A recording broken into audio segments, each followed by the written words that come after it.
Now, welcome to the behind the scenes of episode 9. Obviously, this is a video where I just talk about what chapters I've created, the sort of what went into making them, the sort of ideas, themes, all that sort of stuff. Just my creative, probably autistic mind, definitely ADHD for sure, there somewhere, creating these works of fiction. So, if this isn't for you, I'd probably go somewhere else, but this is kind of the things I really like to do at the end of my chapters or episodes.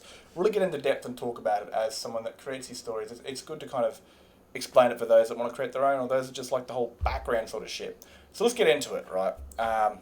Yeah. So when this scene actually started, I actually recorded this scene the last episode, and I was just going to have it simply as another vision of another word of power, so she kept getting flooded with words of power, but I thought when I finally got here, I was like, nah, fuck that. I'll just do another nightmare. And I thought, why not? I mean, that'd be cool. And the idea of this nightmare was to have her and her entire team fighting Elduin, right, and watching them all die. But then Elduin picked up Centauros and threw him like a fucking pinata, and I was like, whoop, absolutely, we'll have that. So I don't need them all to die. This is the sort of nightmare that I want her to keep having as a recurring thing, but it's always different.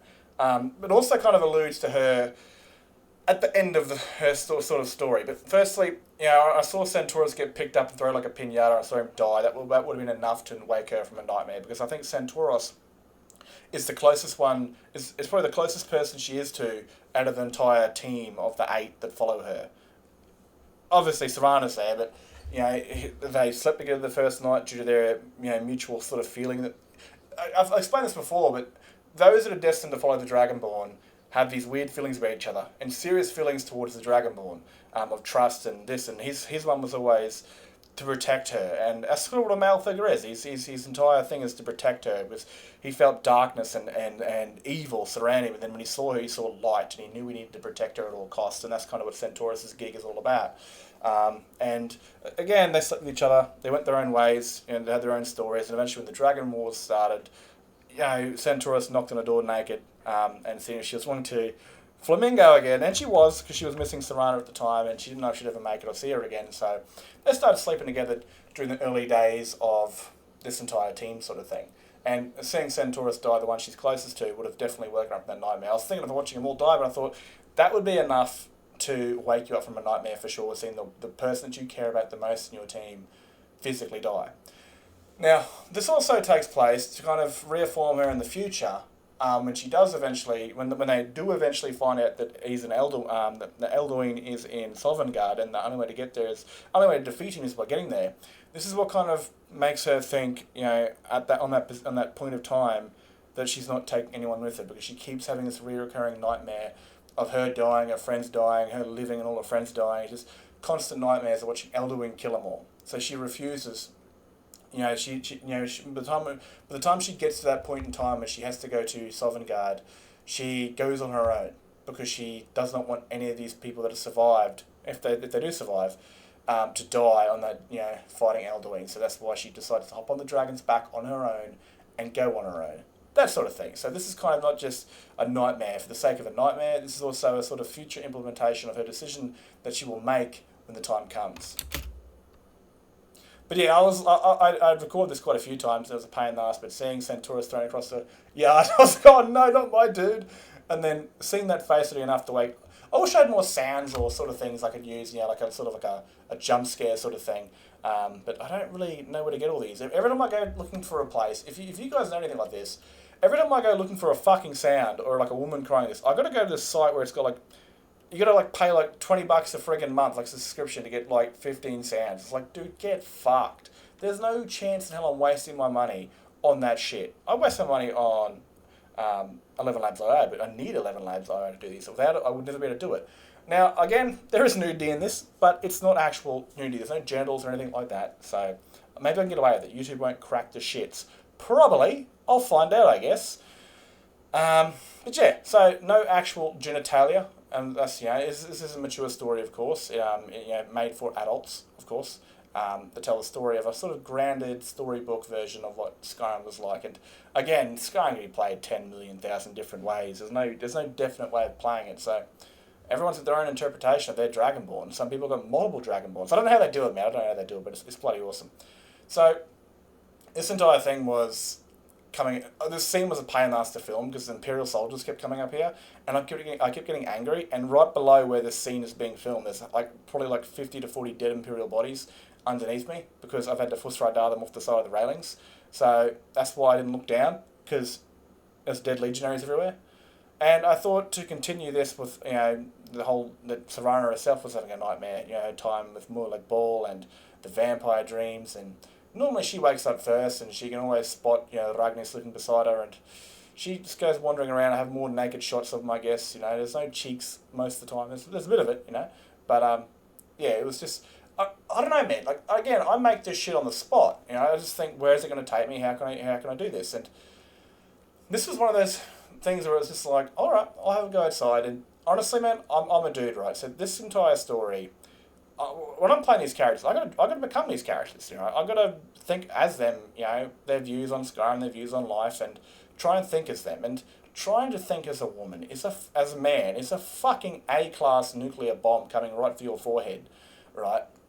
And I notice a lot when you try to talk to women and ask them to talk about their problems, they do not talk about that. So I made sure that Ragni, when Serana asked her if she wanted to talk about it, she said no, because I've tried that a few times with the ladies I've been with, and they never directly want to talk about it. They want to let it eat.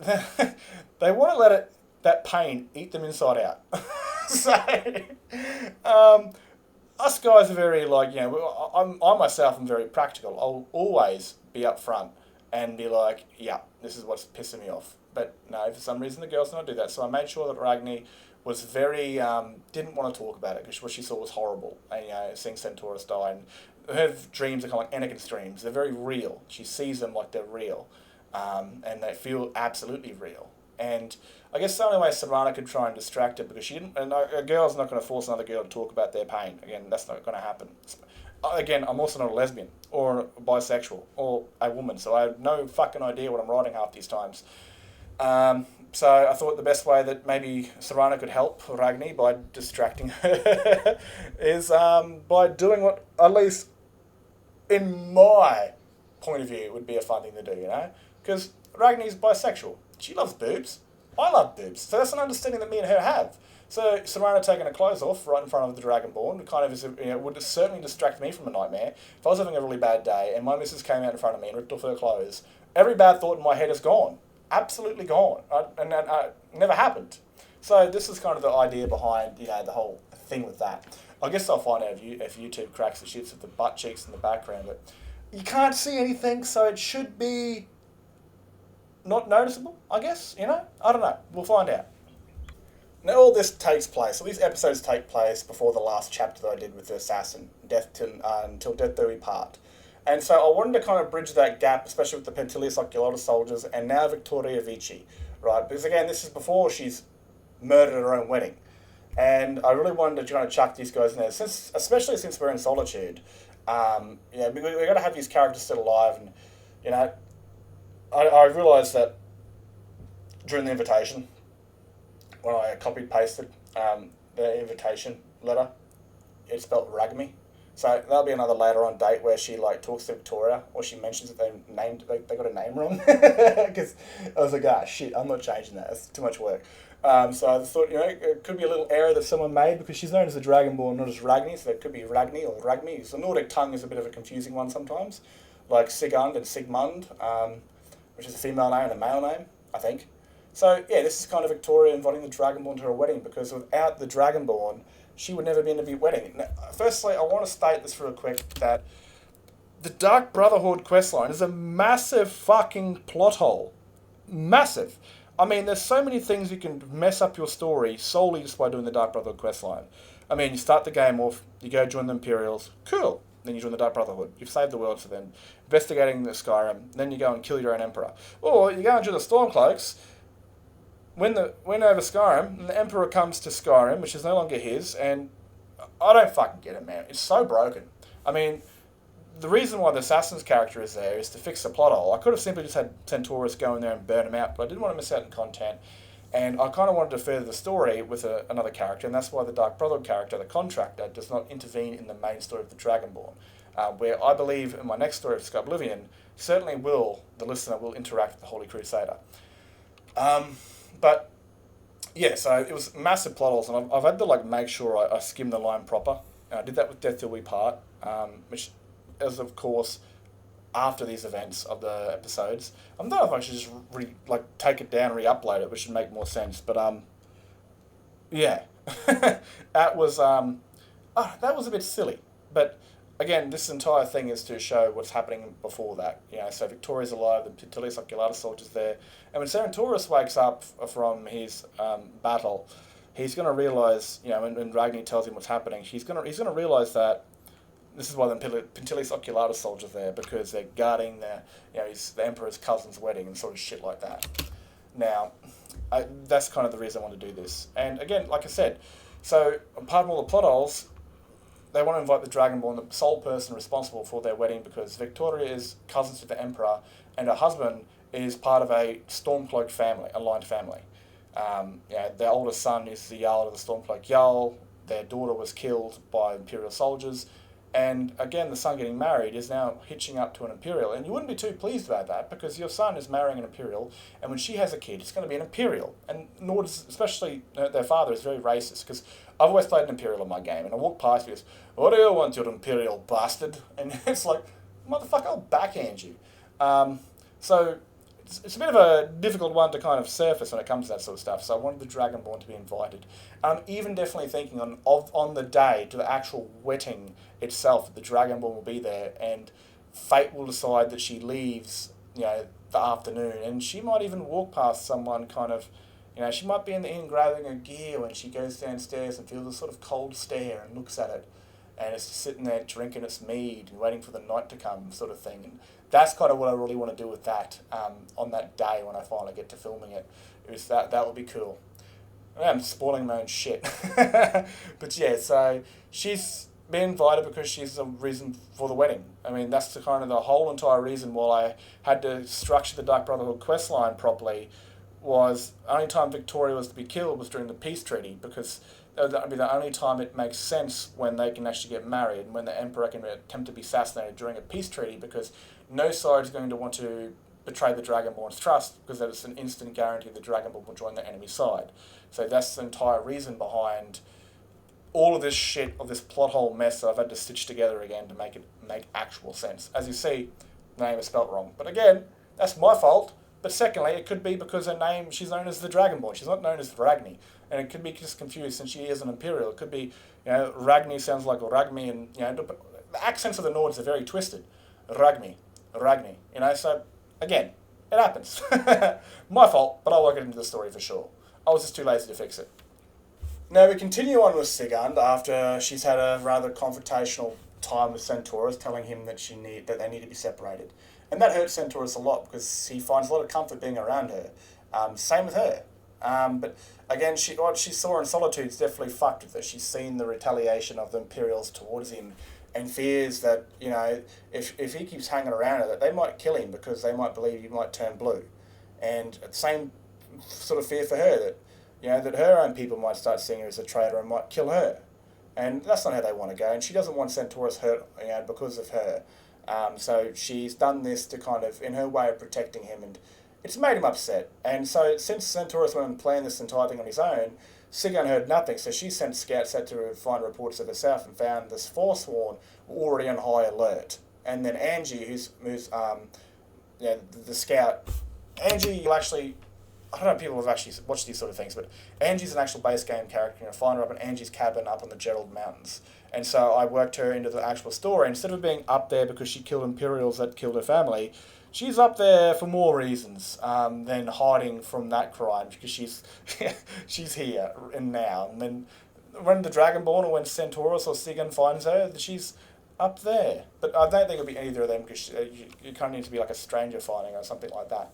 But anyway, Angie has spotted the Nightingale sort of sneaking away, and Sigurd knows the Nightingale interacts with Centaurus, and he's already put a plan into motion. And his plan's obviously going to be a lot better, because she's able to get in and out, infiltrate and eliminate, where Angie's not. Angie hasn't got the skill set like that compared to what the Nightingale has. She's got really good eyes, but she hasn't got the skills and power to weave through the night like a shadow and that sort of thing. And again, Sigurd's sleeping in the actual in the prison, when naturally Stormcloaks are kept during the war. So it was probably the safest place for her, away from Centauros, and it was going to be a bed there, so she had to separate herself from him.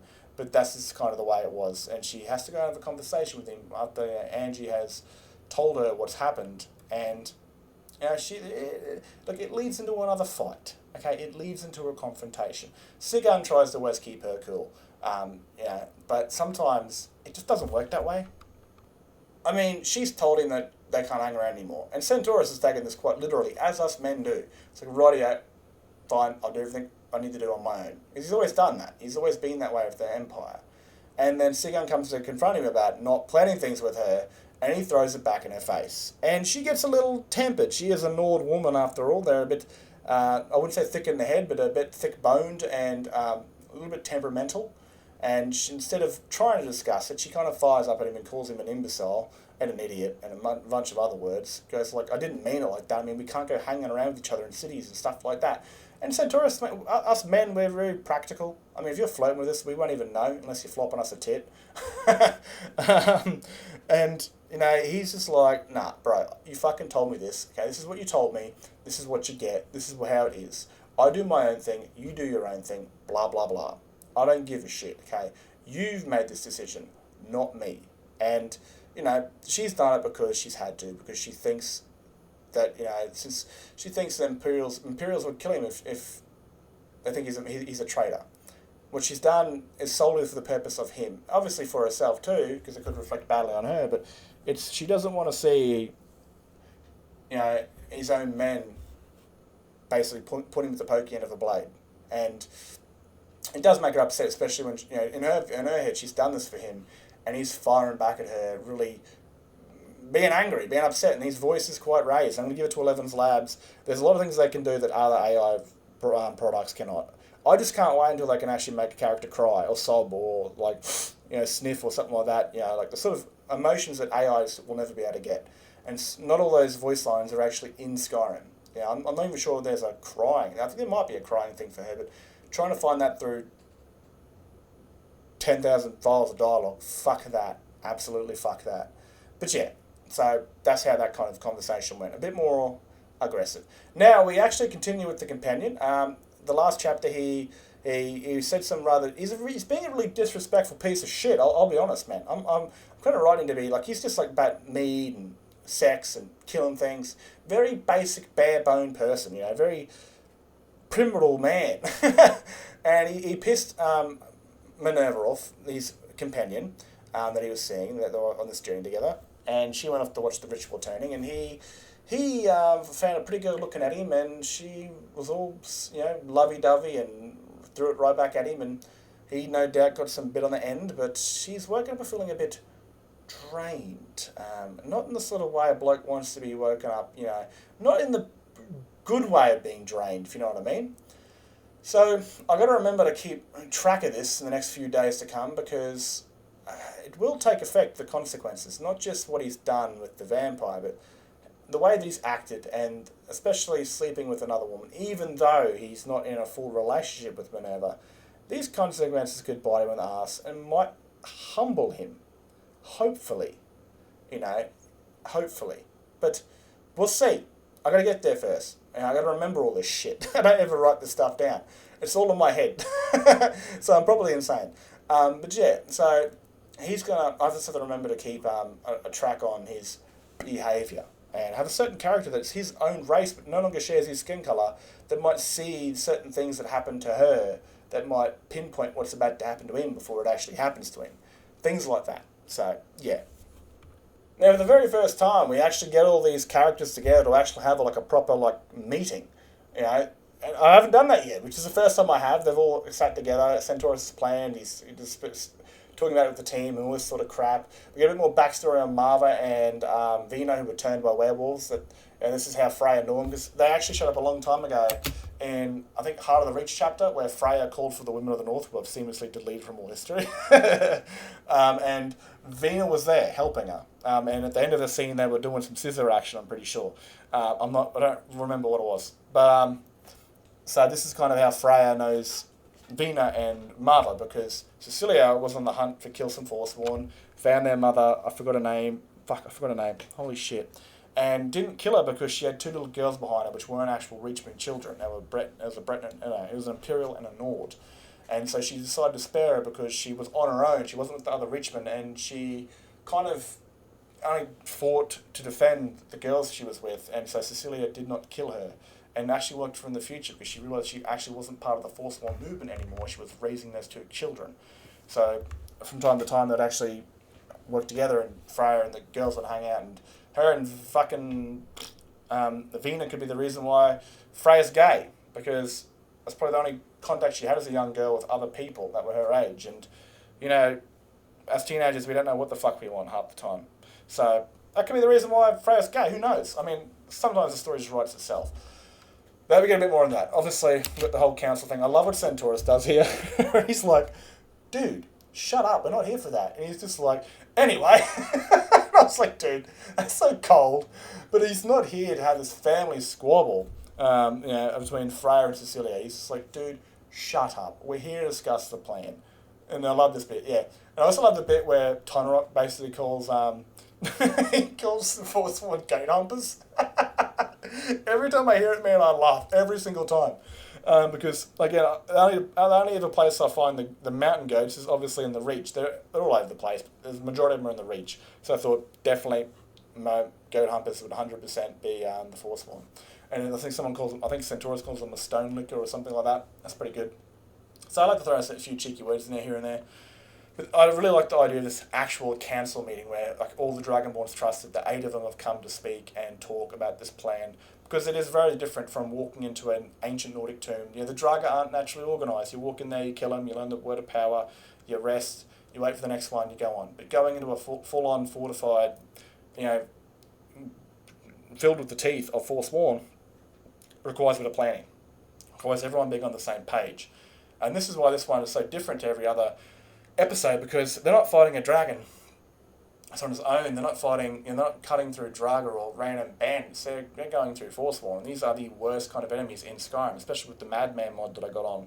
These guys are magic arrows, dual wield, even they turn to werewolves and vampires, werewolves and werebears. It doesn't actually work since they've got their magic still in their hands, so they can't actually use claws, but they're a very dangerous enemy on their own in the first place, without any mods. And the mod that I added just makes them worse. So having a full-on army is actually...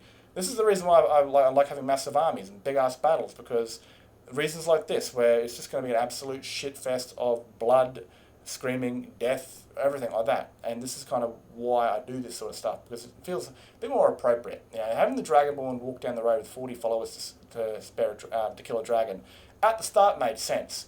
Doesn't much anymore that she's now getting powerfuler. But going into a full Reachman encampment, it's different. It's like fighting the ISIS or who the fuck they were back in the day. You'd be able to fight them off, but if you went looking for them, you'd never be able to find them. And if you did find them, they already knew you were trying to find them. They'd surrounded you and killed you. So the Forsworn are very guerrilla tactic sort of people. You don't ever go into their lair and expect, to come out on top. That sort of thing. So this is kind of why I've got this big council meeting, because this is a major threat, especially with the dream that Ragni's had. And this will definitely play part in this entire scene, where basically Ragni's seeing Centaurus alive and happy, and she tells him how she feels. And then she does and kisses him, and he cracks the shits. He's like, what are you doing, dude? Because he doesn't want to be... He's just had a lot of emotional confusion with Sigurd. The last thing he needs is the first girl that he was laying with this entire team land one on him, even though he's in a relationship with an original vampire. And again, I see Serana as someone that did some horrible, bad, evil shit because she had to, because it was what she had to do, and it's what her father told her to do. And Ragni is her only reason for being good. It's the love of her life. It's what makes Serana feel young again, makes Serana feel alive again. If she saw that, the love of her life betraying her, that would turn Serana into the monster that she always was beforehand. That sort of thing. I mean, the whole entire reason why Serana goes and joins the Dawn Guard is because of what she felt for Ragni when she found her. The same sort of universal feeling all these characters have towards the Dragonborn. It's more of a sort of a soul mate sort of feeling that Serana felt, and eventually came to be. Where Centaurus' goal was the ultimate protector, like the big brother that did, in fact, have sex with her, but we're not going to get into that. This isn't Game of Thrones. They're not blood related. Okay? There's no incest in this story. And this isn't Star Wars, so everyone's got underpants too. So you got to remember that, okay? All the girls have underpants. It isn't Star Wars, it's Elder Scrolls. So he does crack the shits at this sort of thing. And rightfully so. He doesn't want to get dragged into another emotional drama. He's had enough of that with Sigan, and that's kind of real on him right now. And he doesn't want to fuck around Serana. No one does. I mean, this isn't just some common vampire. This is an original. One that survived a full-on raping, beating, and killing of Moonlight Ball. I mean, that's someone you don't want to fuck with at all. She scares them all, and they all know she's a wild card. Because if Ragni was to die, Serana would lose her mind. If Ragni was to betray her, she would again lose her mind. And there's very little that probably any of the 8 could do to stop her, because she is a vampire lord, a pure born vampire, and very dangerous. 10 times more dangerous than Cecilia is, or something like that. I don't know. I'm speaking shit right now, but that's kind of the idea of it. That he's kind of scared of Serana. I mean, everyone is. She's pretty. She might look, around 21, 19 years age, like Ragni does, but she is ancient. She has the body of a young woman, but the mindset of an old person, kind of. Unless she's around Ragni, which makes her feel young. Now, we get to see the reinforcements that Centaurus has called for. He's obviously sent them out to the major factions, so both the Imperials, the Stormcloaks, and that can jump in and join. He's not just sending his own men out, because he knows it's going to be a very dangerous fight. So we get to see Livia again. Is that a name? I forgot her name. Livia? No.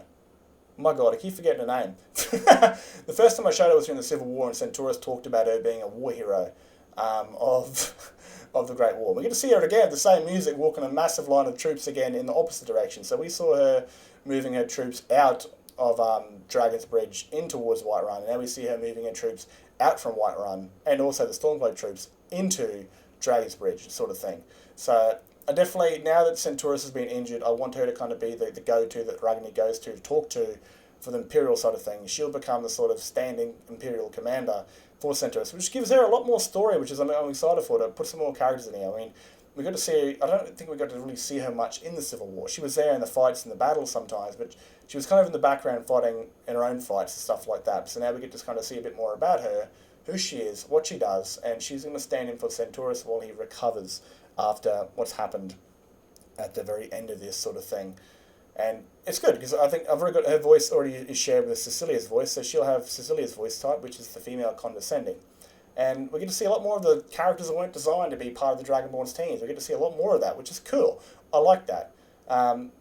Just kind of people filling their places and stuff like that.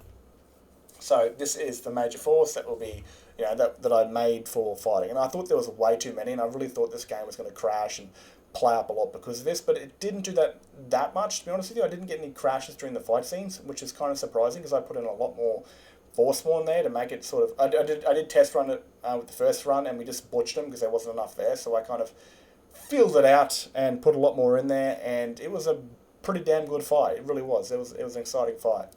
But yeah, this is why I have shit tons of followers, because I have these massive ass battles. Now, I honestly don't know how weird this will get for some people, that, Centaurus' adopted daughter sleeps in the bed that he sleeps in. So I definitely made sure that it was like after he'd gone to sleep, she'd already snuck in there. And again, she loves him and he loves her because they're family in a certain way. In the next playthrough, I definitely think of making Luca his actual biological daughter. Or him at least having a biological daughter in the background. Because it just makes him more of a father figure, not just some mindless soldier that he took off the streets, because he was once an orphan himself in a brothel after his mother died, and he didn't want her to end up anywhere near that situation or being used like that on the streets or just growing up on her own. So he took her in, and it's kind of been his something that he could, when he's not on campaign, he can just be around his daughter. He can be around the girl that he's taken in, and he's raising her and he's watching her grow. And all that sort of stuff. It kind of gives him a sort of peace of mind after all the war, that that if he's not fighting, he's doing something else. He's raising a child, and the dream with the Dragonborn has definitely sort of frightened him, because again, her dreams kind of lead them to places they kind of pinpoint in a certain way, and he's a bit worried about that. And yeah, well, he's got something to live for other than just throwing his life away for the Dragonborn, of course, and that is Luca. And yeah, that's kind of what I don't know, man. I felt a bit strange. I mean, obviously, if you're a parent, you're gonna have your kids. They're gonna jump into your bed and they're gonna sleep, which is cool. I don't know about adopted parents. I have no idea, but yeah, it was. I don't know, man. I don't know if people are gonna get freaked out about that or not. But again, the whole entire relationship between them is, she loves him because he took off the streets and he became a father. And to me, being a dad isn't a blood right. It's a responsibility. It's a duty. I mean, there are plenty of fucking great fathers out there, man, that took in kids that their fathers abandoned them or their fathers died before they grew up, and they became those kids' dads, and they're the best sort of motherfuckers on this planet. The absolute best people that take in kids from the women they meet and become their kids' fathers. They're the best of men, in my opinion.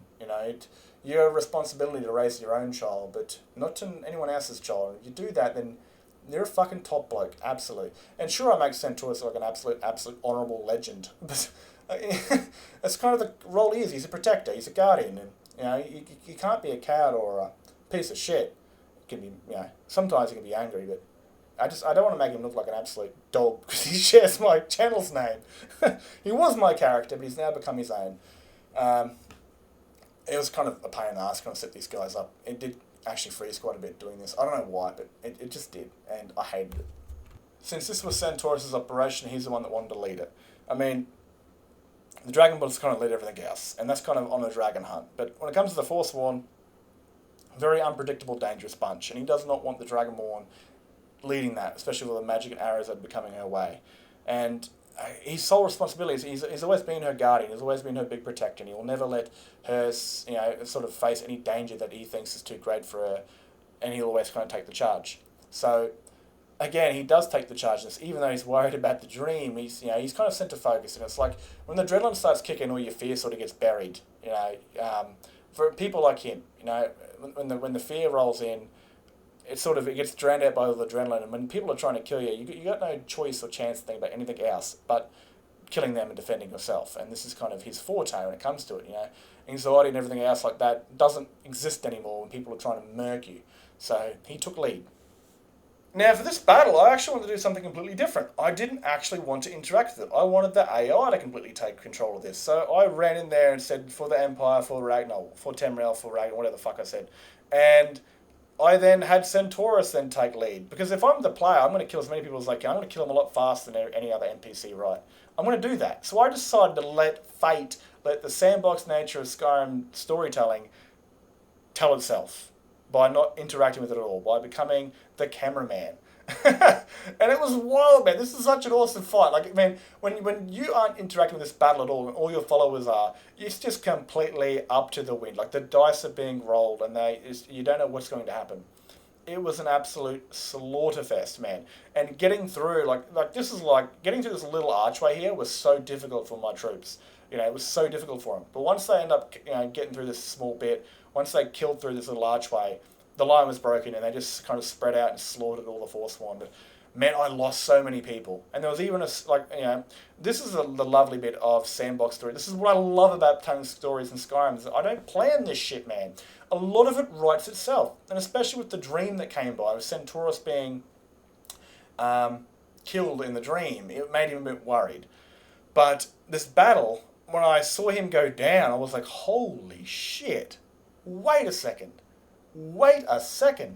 I decided to roll with it because it made so much sense to what was already happening in the background with the dream, the fear, and stuff like that. And it just, dude, I was like, holy shit, yes. I mean, someone's gonna has to die in situations like this or come close to it.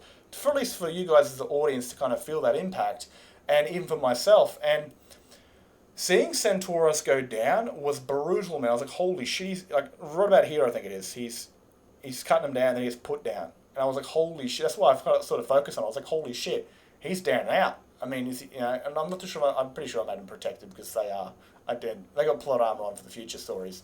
But I was like, yes, dude, 100% rolling with that. And this is kind of where the story took form of itself right after this moment. This is kind of the brand new thing. I mean, going into this battle, I had no idea what was going to happen, who was going to die, who was going to live. And having this just kind of put the pace of the future story right now. What happens after this is all because of this random moment as this random fight scene takes place. And I love that. It's just pure and absolute, the story writing itself. I'm not in control. I'm just the cameraman looking around, and the story writes itself. That shit was cool. Plus, in this fight, I lost so many goddamn followers, dude. So many. I had like a stack of bodies I had to burn off. And it was just like, that was a lot of dead people, especially the werewolf. So I put a couple in there, especially Vitalia, who is sort of Sigun's commander of her forces. And Centaurus is badly wounded. And of course, Rognik, who is an older man that come to join the fight. He didn't die. He survived. So 3 of them were badly wounded. Everyone else, cuts, bruises, here and there, sort of damage. But I decided to go with the future of it focusing on Centaurus' injuries, especially since there are so many people that deeply care about him. That he would have told Sigun to protect the Dragonborn, to lead the way. In his pain, he's coming in and out of consciousness. And so she did that because that's what he wanted. It was a weird little teleport there, but it was too cool of a scene to ignore. This is actually that video that I put up where where the Nightingale gets killed. Dude, I cracked up laughing at that so bad because she ends up killing somebody. She's got the light foot perk on, so she can't activate traps. But she kills a Forsworn. His body lands on a trap, and the log comes out and takes her out. And I was like,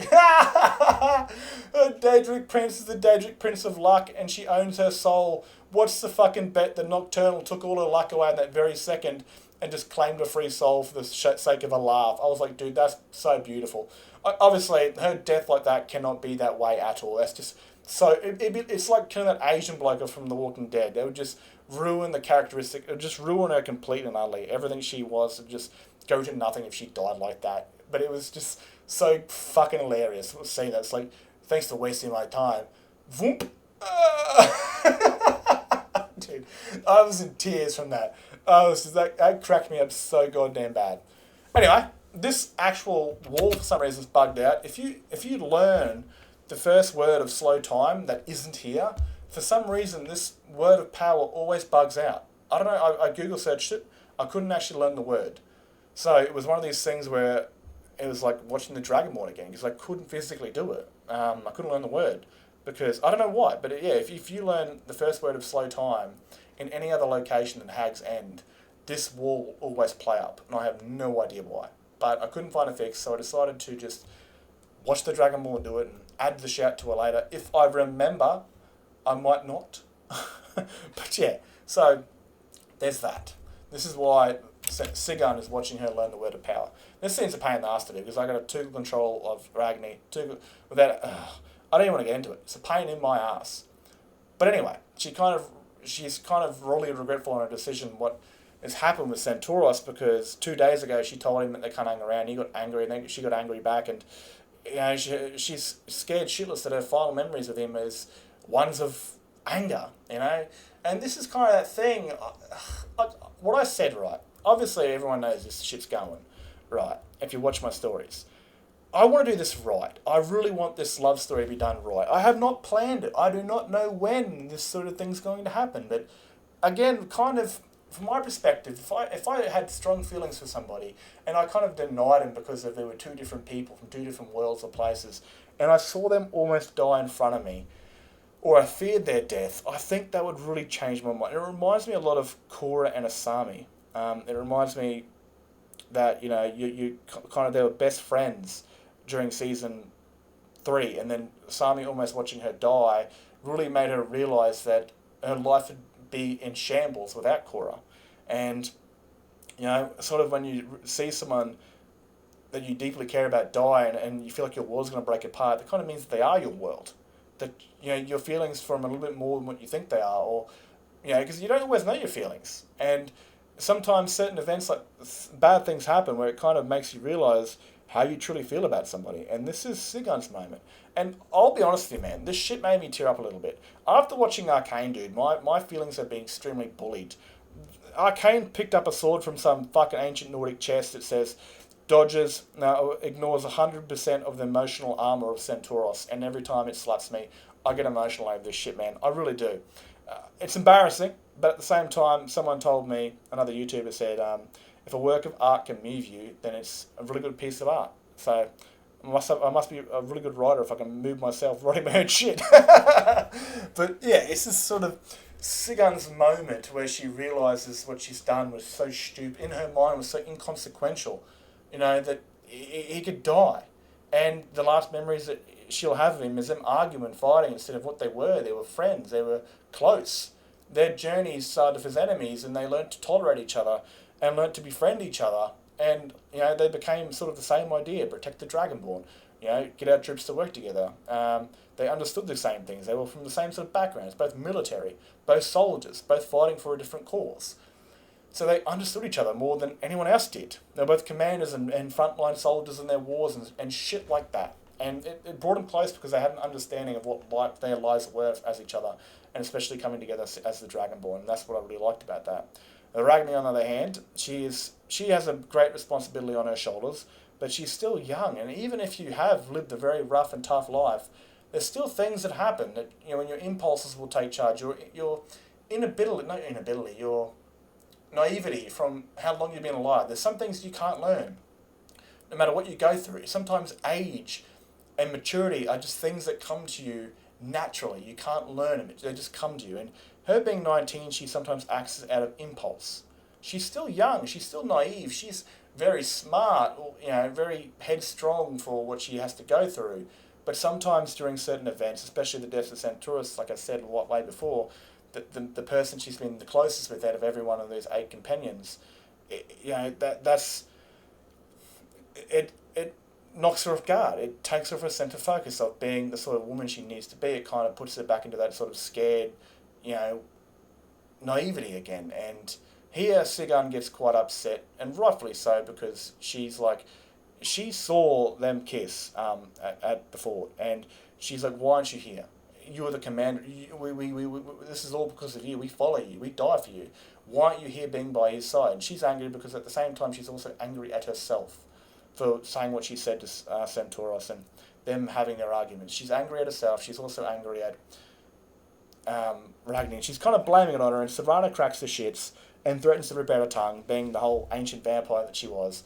And Sigun's the cheeky bitch, and she basically calls her a guard dog, then calls her a death hound, because death hounds are vampire hounds. And she's fought him. She fought him hunting the vampire at Falkreath, like the Jarl's great-great-uncle or some shit. So she's tasted death hound teeth, pretty much. And I love the fact that, I probably should have said go bury her nose in someone's ass. And she does. Ragni's. She does bury her nose in someone's ass. But when she goes and tells her to piss on a pole or sniff someone's ass, I probably should have said bury her nose in someone's ass. But yeah, she already is, and it's the Dragonborn. So it's ass to sniff may be more appropriate, maybe, but whatever. I kind of like that, and man, I really like this scene, dude. I really like it when she takes Ragni upstairs to talk to her privately, to scold her why she isn't here.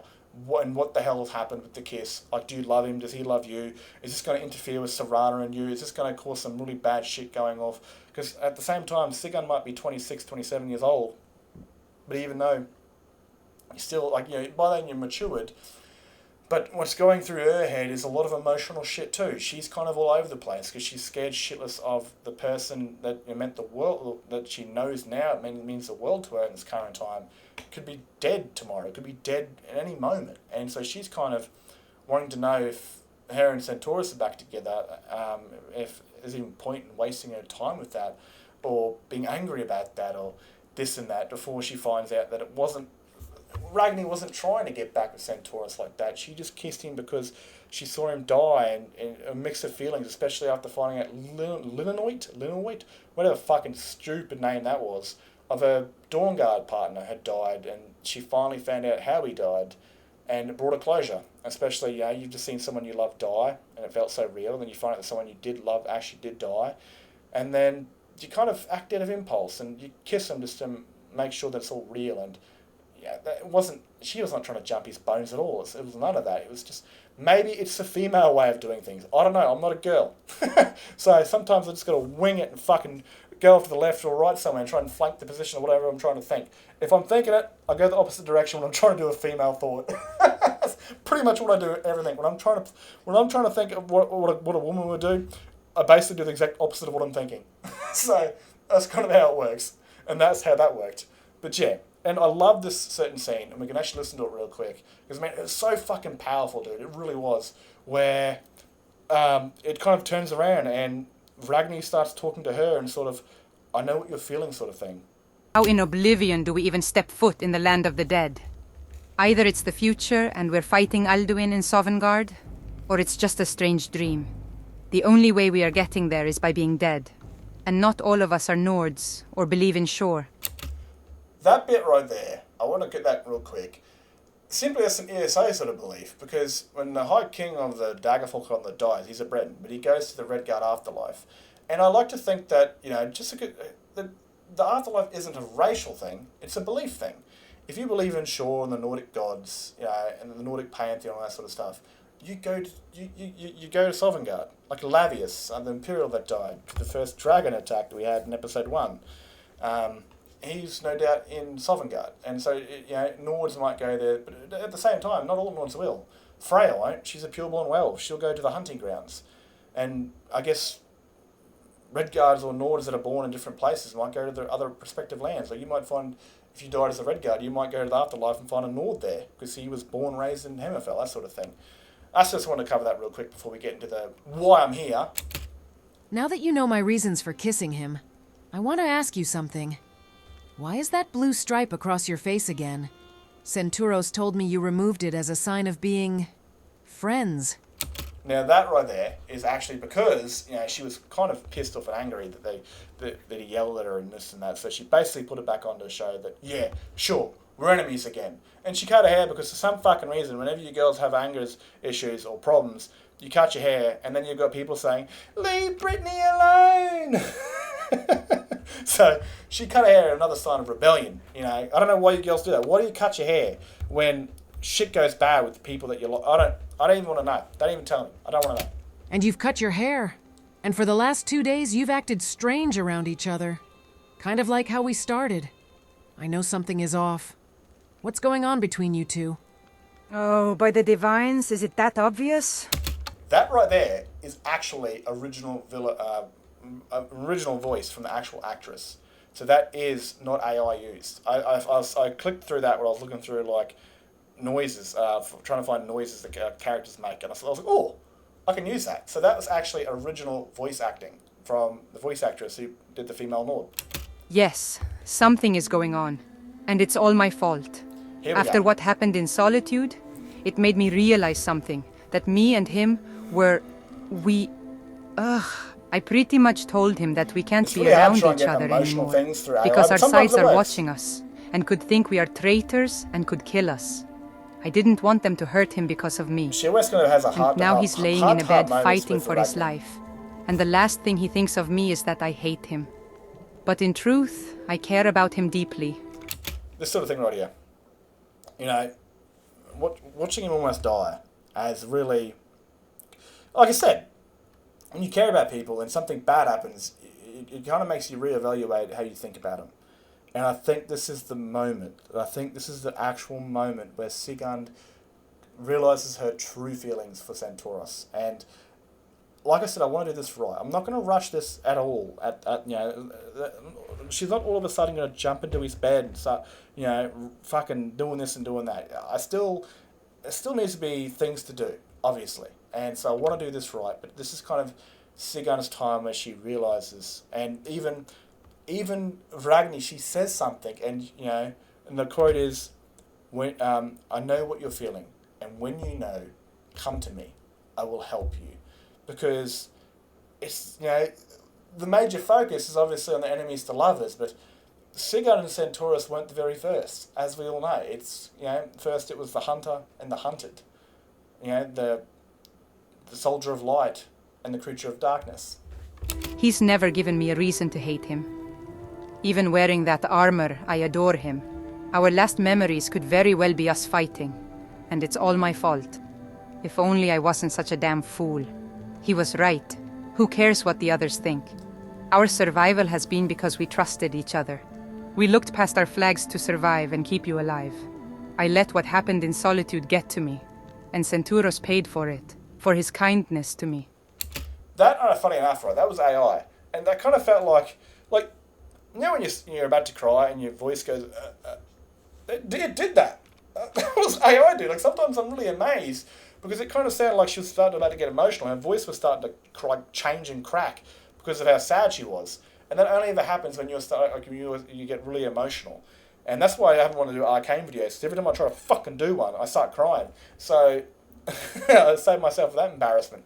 The AI pulled that off really fucking well, and I'll give it that. I can't wait until they start making him out to cry or scream or yell or do just random noises with the voices that you clone him with. Like, having the voice laugh would be awesome. Having different kinds of laughs would be mad, because there's quite a few characters in my stories that cannot laugh because I haven't got laugh lines for them. And you can definitely tell when I use the crying lines, it doesn't sound anything like Sigun, but I had to find something, because I'm not going to spend 2 years looking through the files to find a crying voice file for her. Anyway. Sigurd, look at me. Here we are. I understand this more than you know. And when you know, come and find me. I will help.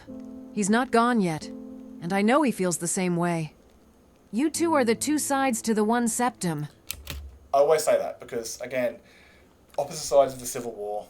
Their armour is made by the exact same mod author. Their shield and weapons are made by a different same mod author. And they're mirrors of each other.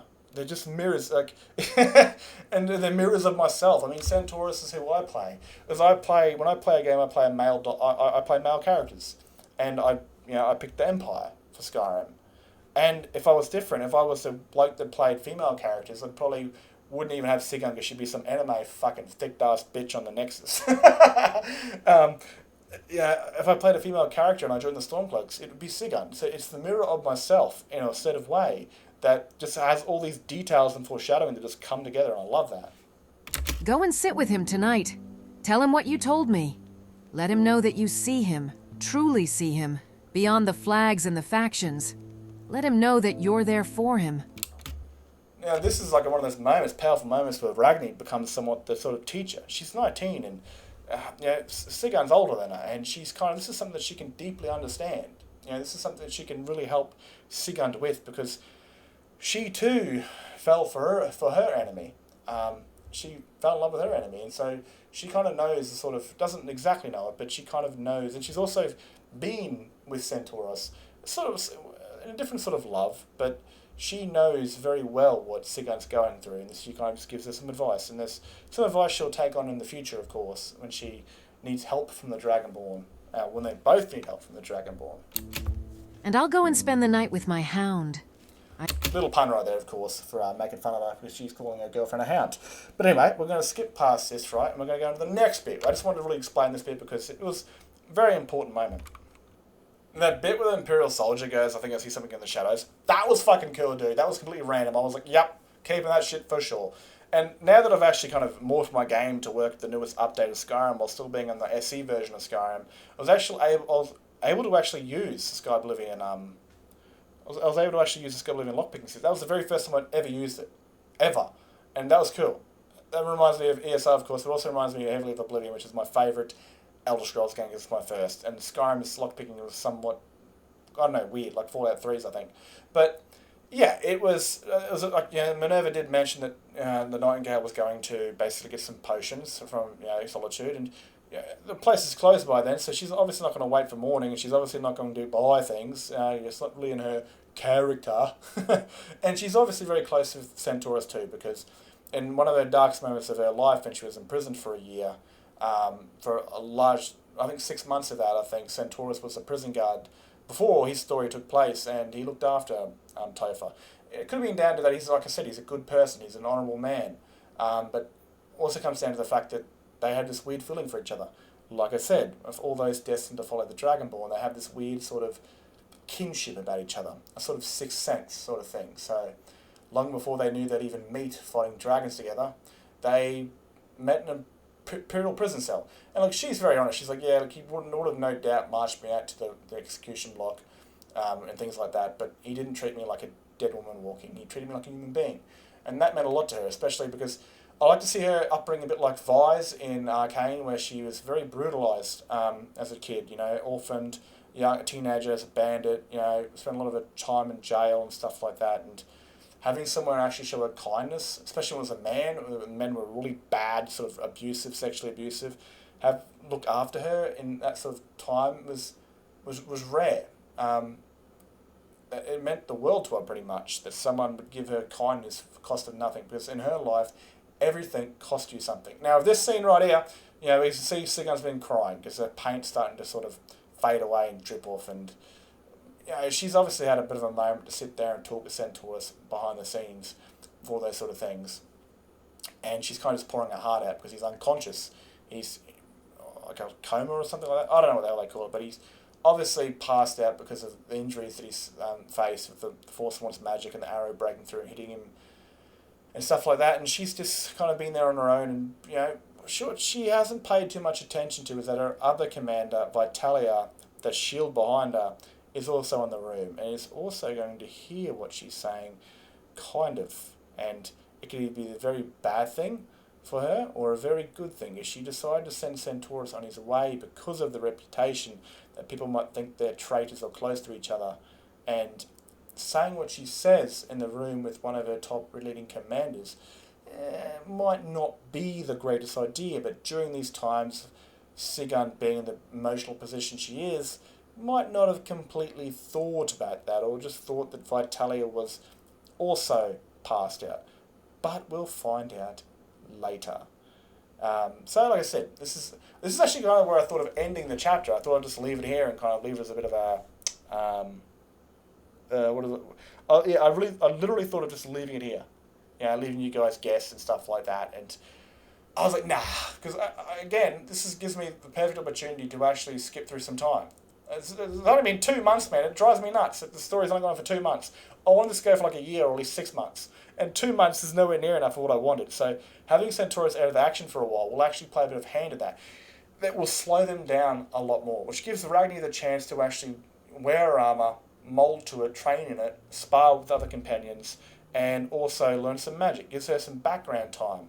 I'm not too sure how I'll record all that, but I'll figure it out, I guess, as I go.